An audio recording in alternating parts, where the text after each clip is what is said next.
Tuan macam mana nak buka akaun? Okey, siapa nak belajar cara buka akaun? Saya tunjuk sekarang nak? Tak sabar korang ni. Saya buka slide saya lah. Dah aku kena mengajar pula dalam kelas ni Boleh tak apa, korang tanya aku jawab. Cara-cara membuka akaun saham. Okey. Ini struktur pasaran. Ini struktur pasaran yang mana autoriti ni bursa pasar tempat kita nak melabur. Bursa ni kat Malaysia lah. So kalau nak melabur kat US, nak melabur kat Indonesia, kat Singapura, maknanya pasar ni akan bertukar wajah. Mana bukan bursa lah kan? Bukan bursa lagi lah. Dan bila kita nak melabur ni, kita kena buka akaun CDS. Ni akaun CDS. Tempat saham tu disimpan. Dan masa yang sama, bila kita nak jual beli saham, kan, kita akan dapat sijil saham. So sijil saham ni akan disimpan dalam CDS. Tapi untuk beli saham dan disimpan dalam CDS ini, tuan-tuan kena buka dengan bank pelaburan. Inilah bank dia. So, berapa bank ada kat Malaysia? Ni, ada 19 bank.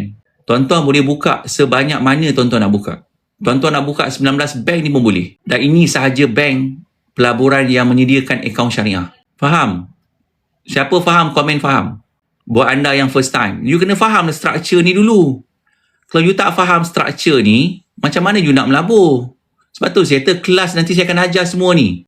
Saya dekat mana? Saya dekat sini. Saya bukan remiser kat sini. Siapa saya? Orang yang berlesen. Saya bawah mana? Saya bawah bank CGS.